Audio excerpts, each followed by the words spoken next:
Paglu dance ২১শে জুলাই দেব Paglu dance করেছে, সেটা তাদের ব্যাপার। কিন্তু আমাদের সরকার এলে এখন রাস্তা বন্ধ করে মানুষকে অসুবিধায় ফেলা, এটা করতে দেবো না আমরা। যদি কোনো মহিলার দিকে কুনজরে তাকান আর তার সাথে অন্যরকম ঘটনা করেন, সরকার আছে, সরকার তার শাস্তি দেবে। কত কি পপুলেশন আছে না আছে সেই সব দেখে, এটা সাইন্টিফিক প্রসেস, সেই হিসেবে হবে। এটা এত তাড়াতাড়ি এরকম ভাবে করা যাবে না, করা যায় না। বলছি লেক টাউনে আবার ধর্ষণের ঘটনা ঘটেছে, একজন গ্রেপ্তার হয়েছে, কি বলবেন? এই বারবার ঘটনা ঘটছে, এনকাউন্টারের পরেও মানে এই ধরনের এই সামাজিক ব্যাধি। এটা তো একটা সামাজিক ব্যাধি, কিন্তু আমাদের সরকার আসার পর ধরা হয়েছে, শাস্তি হয়েছে, মেরে দেওয়া হয়েছে, বিচার হয়েছে প্রত্যেকটা ঘটনা। সেই ফুটবল খেলতে গিয়ে গলা কেটে দেওয়া বলুন বা বারুইপুরের রেপ কেস বলুন। সুতরাং এখানে আপনি সম্পূর্ণভাবে আটকাতে পারবেন না, বিদেশেও হয়, কিন্তু শাস্তি হয়। সেই শাস্তিটা যেটা আগে হতো না, এখন শুরু হয়েছে, আর শাস্তি হবে, এমন শাস্তি হবে যে এখন তো সবে সবে শুরু হয়েছে, এখন সবার কাছে খবরটা বোধহয় নেই।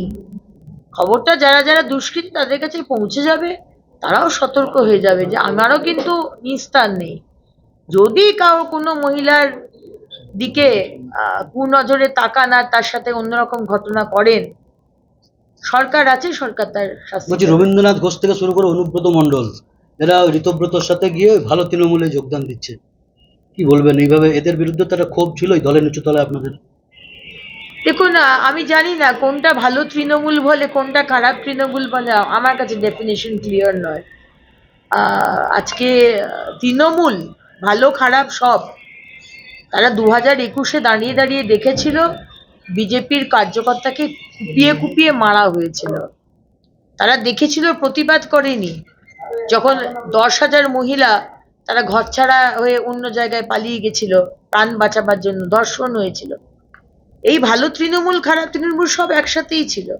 আরজি করে কাণ্ডে কেউ প্রতিবাদ করেনি, তৃণমূলে একটা নেতা প্রতিবাদ করেনি। একটা নেতা আপনি দেখিয়ে দিন, নেতা বা নেত্রী যারা ভালো তৃণমূল, তারা বোধহয় মনে করেছিল যে এটা তো ভালো ঘটনা নয়, সুতরাং ওদের প্রতিবাদ করা উচিত নয়। সুতরাং আমাদের কাছে তৃণমূল মানেই অত্যাচারী, তৃণমূল মানেই দুর্নীতিগ্রস্ত মানুষ, তৃণমূল মানে কোনো নীতি আদর্শ তাদের নেই, তৃণমূলে কোনো ভালো খারাপ হয় না।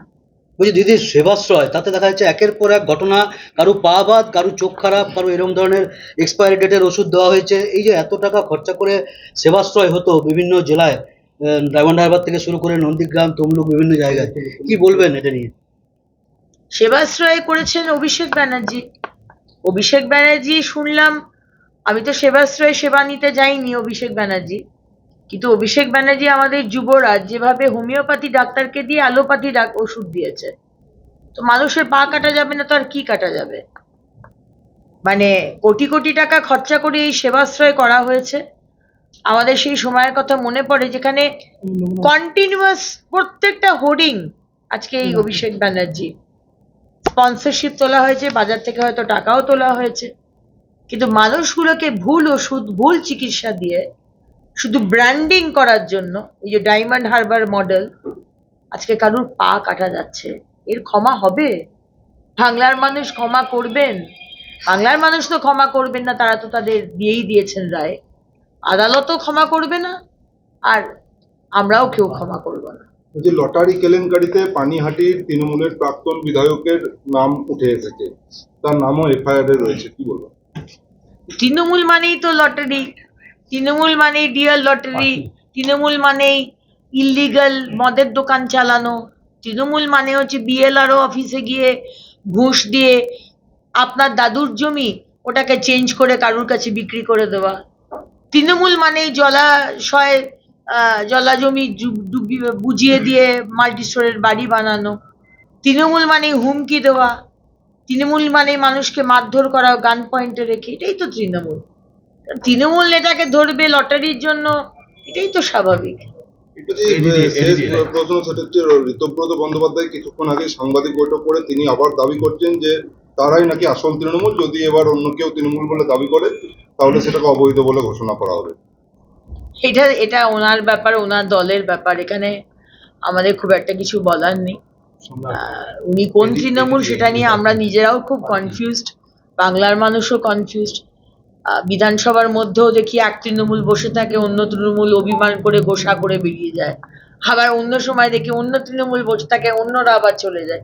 সুতরাং আমরা ঠিক বুঝতে পারছি না, আসলে আমাদের হাতেও অনেক কাজ, কে কি করলো না করলো। যে দলকে মানুষ ছুঁড়ে ফেলে দিয়েছে সেই দল কে দলের লোগো নেবে, কি দলের নাম নেবে, সেটা নিয়ে আমরা কারা করবে, নতুন তৃণমূল না কালীঘাট?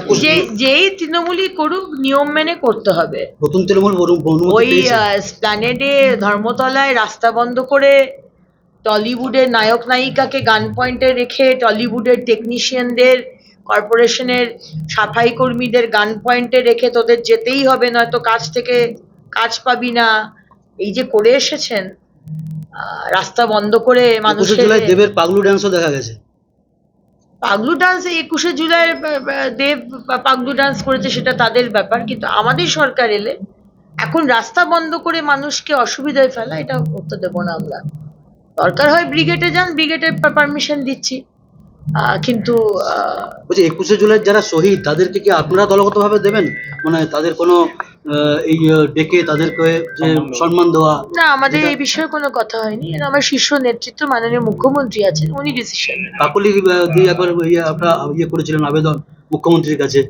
কাকুলি দিয়ে আবেদন করা মানে তার অগ্নিমিত্রা পালের আবেদন করা নয়। কাকুলি দিয়ে আবেদন করেছেন, উনি আবার কোনো সময় কি বলেন উনি নিজেও বুঝতে পারেন না। আমাকে কোনো সময় অপমান করেন, আবার পরে বলেন আপনার কাছে শাড়ি কিনতে যেতাম। তাই ওনার কথার আমি খুব একটা ইম্পর্টেন্স দিই না। ভালো ভালো খবর দেখতে সাবস্ক্রাইব করুন বাংলা হান্টের ইউটিউব চ্যানেল। বাংলা হান্টের আরও খবর দেখতে নজর রাখুন। বাংলা খবর মানেই বাংলা হান্ট।